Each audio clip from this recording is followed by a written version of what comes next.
Everybody, this is Josh. EJ's on board with me once again. It's episode 77. Support our safety crews. The All-Stars roster takes shape, and the high limit points leader. I hope you guys are ready to get dirty.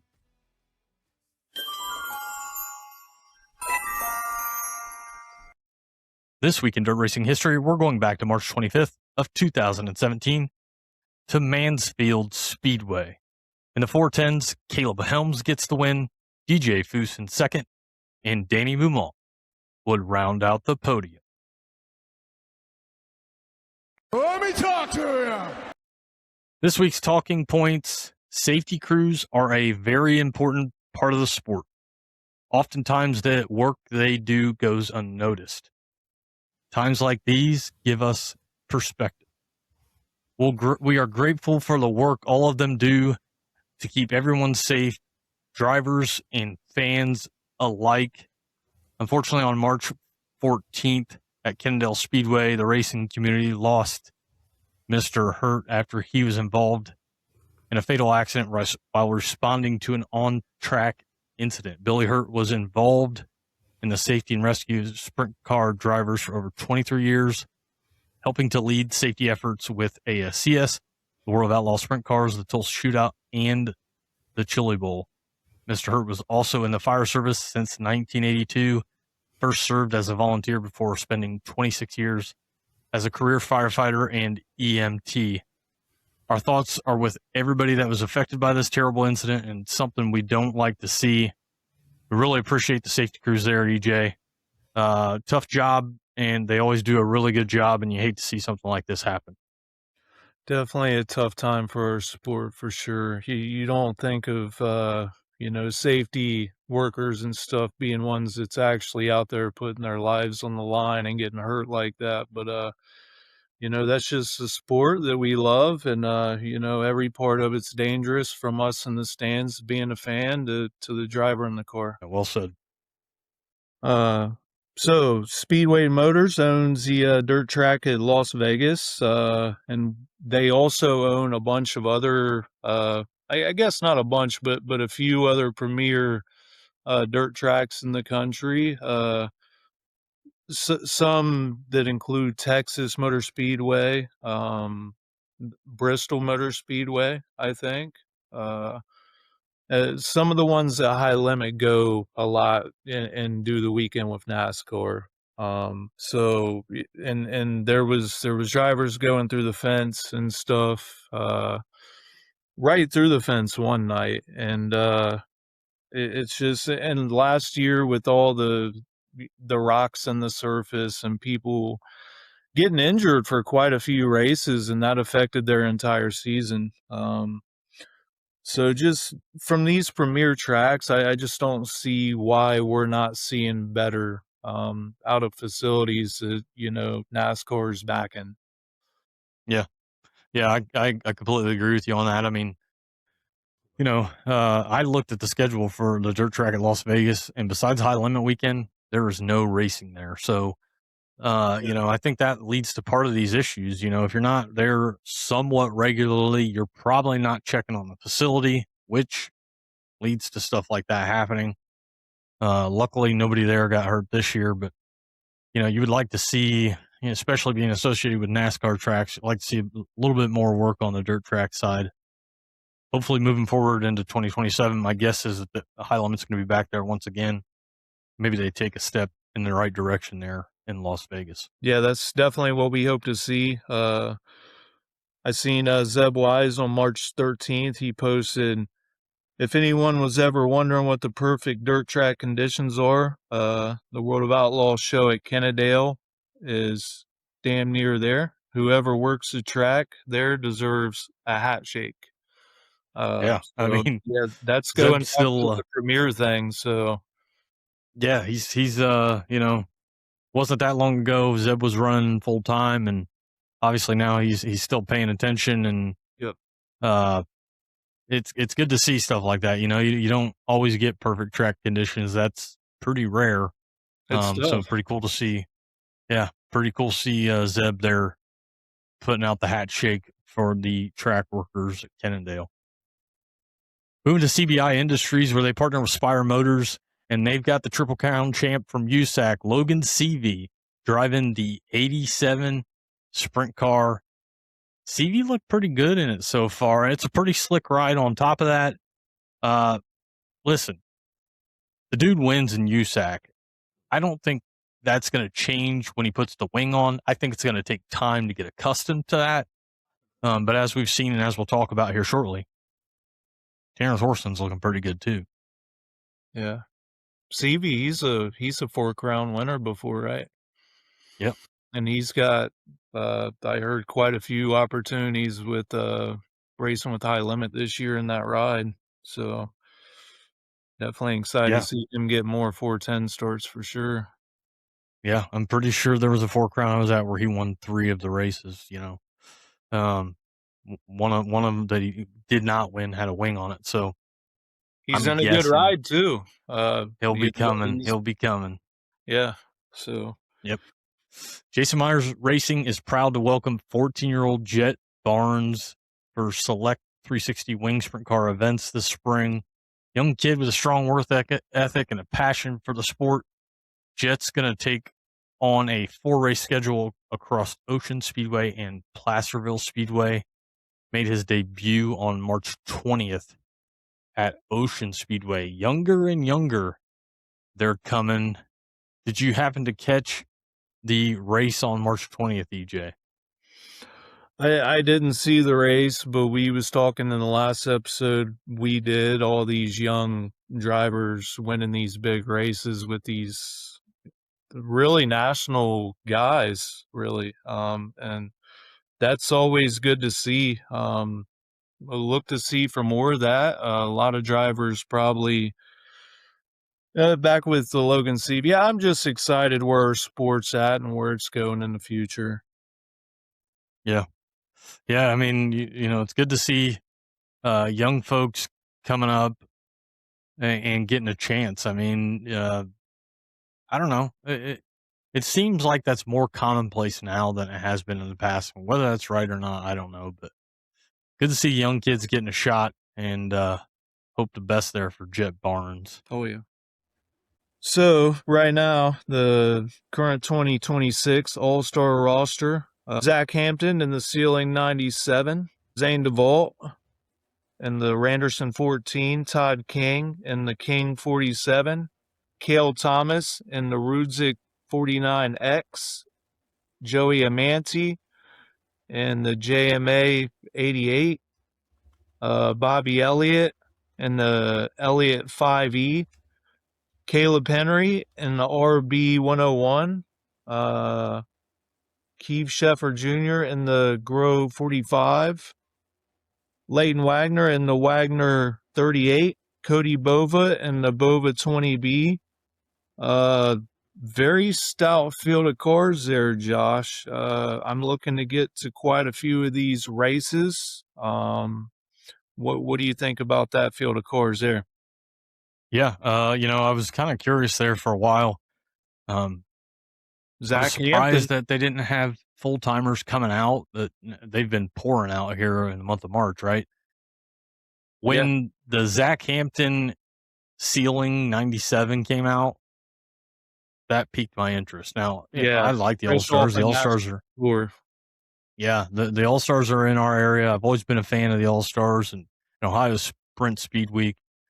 But when I saw that combination, and don't get me wrong, you got Cale Thomas in the 49X, and experience. I like Caleb Henry and Keith Sheffer Jr. I mean, Zane DeVault, like, they're all good. I'm not saying these other guys can't drive a sprint car, not by any stretch of the imagination. But when I saw that combination of Zach Hampton with the Ceiling 97, I thought, interesting. Oh, that's going to be interesting. Yep. I think they're going to be battling for something there. So I'm glad to see the full timers for the All Stars coming to fill out, and looks like it's going to be a really strong field. Yeah, I can't wait to get some of their races because there's a lot of good ones local, so I can't wait to see. Yeah. Cridersville Speedway is seeking 2026 track and class sponsors. If you want to get your business in front of a great crowd and be part of an exciting race season, now's your chance. They're looking for track sponsors and class sponsors to help make this season one to remember, from exposure to supporting local racing to being a part of something that we all agree is awesome. Message Cridersville Speedway on their Facebook page to go ahead and get involved. Have you had a chance to get to Cridersville, EJ? Nope, not yet. But that's definitely on the bucket list, and so is a lot of other tracks. Well, if you can get up to Waynesfield, or you could get up to Lima. You could do Lima on Friday, and you could hit Cridersville. I think Cridersville runs Saturday nights, if I'm not mistaken. They're all Waynesfield and Cridersville and Lima Land are all within probably less than an hour of each other. Yeah. So pretty cool little kart track. If you like kart racing, definitely one to check out right there off of I-75. Yeah, man. I would like to get to every track I can for sure. Nice. As always, want to give a shout out to Victory Fuel. From Purple Potion to Throttle Punch to Lucky Lemon, fueled by electrolytes, charged with vitamins, and kid-friendly. Fuel your victory at drinkvictory.com and use the code Jesters10 at checkout to save.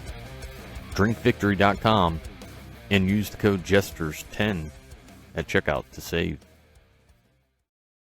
I drank a beer. I drank another beer. 3 beers. 4 beers. Oh, no. Race recap and racing to come. So March 12th, Creek County, the Power Ride Midgets, Zach Dom with the win. Jacob Boxell in second, and Matt Sherrill in third. At the Las Vegas Motor Speedway for the high limit, Kyle Larson with the win. Corey Day in second, Giovanni Selzy in third. USCS non-wing, Brady Bacon with the win. With the support series at the Las Vegas Motor Speedway to high limit. March 13th at the Las Vegas Motor Speedway for high limit again. Corey Day, another podium run with the win. Aaron Reitzel in second, James McFadden in third. The support division, USCS non-wing again, Ryan Bernal with the win. Moving to March 14th, Duck River, the Ultimate Heart of America Super Late Model Series versus the Ultimate Super Late Model Series. Tanner English gets the win. Gillard Hatchett in second, and Jaden Frame would round out the podium. Back to the dirt track at Las Vegas with high limit, where Aaron Reitzel gets the win. Tanner Thorson in second, and Rico Abreu rounds out the podium. Lincoln Speedway in the 410s, Freddie Raymer with the win. Anthony Macri in second. Tyler Ross rounds out your podium. In the 358s, Cody Fletcher gets the win. Port City in the Power Eye Midgets, Jacob Denny with the win. Carter Surf in second, and Zach Dahm in third. Smoky Mountain Speedway with the World of Outlaw late models. Bobby Pierce gets the win. He's been dominant to start the season. Bobby Pierce with the win. Nick Hoffman in second, and Ricky Thornton Jr. in third. March 15th, Baps in the 410. Anthony Macri with the win. Chase Dietz in second, and Freddie Raymer in third. In limited late models, Gene Knobb gets the win. March 19th, Central Arizona Raceway with high limit. Rico Abreu with the win. Tanner Thorson in second, and Dason Pursley in third. DJ Neto went plus 14 in that one. March 20th, Central Arizona Raceway. We're back again with high limit. Tanner Thorson looking good. Tanner Thorson with the win. Aaron Reitzel in second, and Rico Abreu in third. Lawton Speedway with the World of Outlaw Sprint Cars. David Gravel gets the win. Scott Gucci in second, and Brady Bacon would round out the podium. Little Texas Speedway with the Power Eye Midgets. Jacob Denny gets the win. Once again, Jacob Denny's been dominating. Colton Robinson from 17th to second, and Carter Sarf in third. Magnolia Motor Speedway with the World of Outlaw late models, where Bobby Pierce once again. Bobby Pierce gets the win. Nick Hoffman in second, and Jonathan Davenport in third. March 21st at Central Arizona Raceway for high limit. James McFadden doing a shoey here in the States before he goes back home. Giovanni Selzy in second, and Brad Sweet finishing third from 10th. Brad Sweet looking real good in that W car. CV looked good as well. He was running in the top 3. Creek County with the World of Outlaw sprints. David Gravel with the win. Buddy Kofoid in second. Donnie Schatz in third. Donnie Schatz with another good run there. Florence Speedway for the Northern All-Stars late models. It was a record crowd for the Spring 50. There was 35 Northern All-Stars late models and 31 Northern All-Star modifieds. Justin Ratliff was the Spring 50 winner. He won it from 14th place for $10,000. Mike Marlar, second place from 16th. And then it looks like Hot Rod Conley in third, rounding out the podium. Ben Harmon was your modified winner for $1,500. Your pro late models was Nicholas Bird. Magnolia Motor Speedway for the World of Outlaw late models. You've seen Hudson O'Neal for the win. Bobby Pierce from 16th. And Jonathan Davenport in third. Little Texas for the Power Ride Midgets. Jacob Denny for the win. Mac Leopard in second. Gavin Miller in third.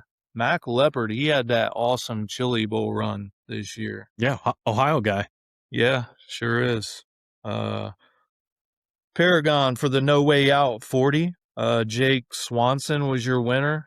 KTJ, Kevin Thomas Jr. in second, and Trey Osborne, another Ohio guy, in third. Pittsburgh, PA Speedway for the Fast 410s. AJ Flick with the win. Dylan Norris in second, and Tim Schaefer round out your podium from 12th place. Your late model winner was Michael Norris. Your Crown Vics was Stefan Schleppman, I think's that name. Nice. Got it. Yep.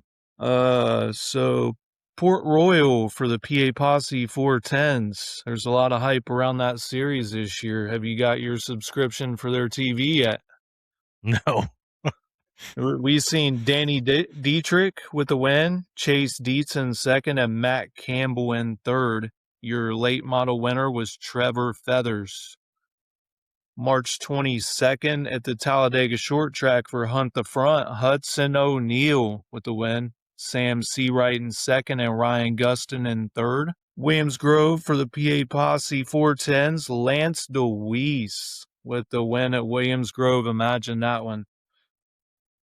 Dylan Norris in second and Justin Whittle in third. Yeah. I mean, takeaways. What are your takeaways from the recap? You know, we missed last week, so we had some more recaps in there than normal. I think my takeaways are, to no surprise, Dave Gravel wins again. 3 in a row for Gravel. He's starting to pull away already. My question is, if it continues on this path and he gets to the point to where nobody's catching him, I don't think it'll be halfway through the season, but if this continues, it'll be before 3/4 of the season's over. Does that have any effect? You know, streaming is now a thing, and I know people talk a lot about it, whether they like it, they don't like it, whatever the case may be. Does that have an effect if Gravel has the points wrapped up with a quarter of the season left? Are people going to watch high limit races because they've had 6 winners in 6 different races? Are they getting more streaming numbers if Gravel has this locked up early? I don't know if there's anything to that or not. Jacob Denny doing Jacob Denny things in the midget. Nice to see a good run there by our buddy Jacob Boxer, who's been on the show a few times. You know, and I would not have had on my bingo card, nor do I have on my bingo card, Tanner Thorson leading high limit points. So I guess those are kind of my takeaways from the recap. Do you have any takeaways on your end? I know the one race that I seen there in Tennessee, I think it was Tazewell. Man, I would love to get to that track, man. That track looks so badass. It looks like a big bowl. Have you ever been to Tennessee or been to a track down there? Or? I haven't. No, my buddy Todd, he's down there in Tennessee, and I know I'd love to get down there sometime and and catch a race at one of those tracks, but I have not had an opportunity yet. Yeah. Yeah, David Gravel, it's looking like, the last year or two past where he's just running away with that. As far as streaming, I feel like Dirt Vision puts on a really good product. I mean, all around the board. And I don't know, you always think David Gravel is going to run up front, but I would watch out for Sheldon Hodenshield there in third. I might be a little biased because that's my guy and stuff, and I can't wait to see him win a King's Royal this year, Josh. I know you're down to see that yourself. Oh, yeah. Oh, yeah. Buddy Kofoid, he was the talk that he was going to be the guy to contend with Gravel, and he's almost 100 points back today, I think. I think he's like 96 or something like that. Bobby Pierce is just doing Bobby Pierce things. There's a lot of talk he's going to go down as one of the greatest of all time, if not the best of all time. And, yeah, man, I think as far as both the World of Outlaws are concerned, I don't know. Good luck touching last year's champions. Yeah. I mean, they don't call him the smooth operator for nothing, right? Let's, we'll pump the brakes a little bit. Like, it's early in the season. Things can happen, but we've seen Gravel and his consistency continue to improve year after year. We have no reason to doubt that that's not going to continue into 2026. I mean, on the path Gravel's on with continuing to improve his consistency year after year, he might not have any DNFs this year. I mean, if that happens, it's already over. Now, he's played that villain so well too, and he's definitely. It seems like he's won a lot more ever since then too, and he's really played into that villain thing well. Yeah, well, and that's a whole nother conversation. Like, Right. I don't know that Gravel's really a villain. Like, so if you really want to be a villain, you can really play into it a lot harder. Yeah. I like Gravel. Listen, he's the best. Like, there's no arguing that. Yeah, and then that's not to say that there's guys on the World Outlaw Tour that can't compete with them, but they've dug themselves a hole really early in the season. I do like seeing Donnie run a heck of a lot better than he has. I love seeing that. And I think as the season goes on, we're going to see more. Kings Royal, Knoxville Nationals. Like, I know you want your boy to win because, listen, I've told you this. I've told a lot of people this. Like, I want to be there when Sheldon wins the Kings Royal because it's going to be a long night. Yeah. That being said, Donnie Schatz, I don't think he ever went away. I think this season's different. He might be locking up them big races. Like, it's early. Who knows? We'll see. Right now, Gravel's doing Gravel things, and I'm not surprised by that. We'll just have to see what the rest of 2026 brings. Donnie Schatz, he come from Kings Royal last year from like 20 something up to what, second, or I forget where he finished, but I was thinking third, but yeah, he had a run. Yeah. All right, moving on to racing to come. March 24th, Vado is going to have a high limit. March 26th, Lucas Oil and the King of America Night 1 with US MTS. March 27th, Atomic and Lucas Oil late model Buckeye Spring 50 with Legends on hand. Attica's going to try to kick the gates open once again. 410 sprints, 305 sprints, and super late models. East Alabama's going to have the World of Outlaw late models. Lucas Oil with the King of America Night 2 with US MTS. Pike County with USCS Night 1. Route 66 with High Limit. Thunderhill Raceway and the Schaefer's Oil Southern Nationals with the late models. US 36 with World of Outlaw sprint cars. Williams Grove 410s and 358s. March 28th, 81 Speedway is going to have the World of Outlaw sprints. Brownstown and the 29th annual Indiana Icebreaker with the Lucas Oil late models and $25,000 to win. Dodge City with High Limit, Florence with Modifieds, Pro late models, Sport Mods, Crown Vics, Legends, Georgetown, and the Delaware Diamond 50 with a Super Dirt Car, Big Block Modifieds, Lucas Oil with the King of America finale with US MTS, Pike County with USCS, Port Royal and the PA Posse 410 Sprint Series with late models, Sonoya with the World of Outlaw late models. Thunderbolt is going to have NARC. Thunderhill Raceway with the Schaefer's Oil Southern Nationals and late models. And on March 29th, BAPS with 410 and 358. And Bedford kicks the gates open with the Short Track Super Series. Like, follow, subscribe, and share. You can follow us on Facebook, X, YouTube, and Spotify. Everybody, thanks for the support.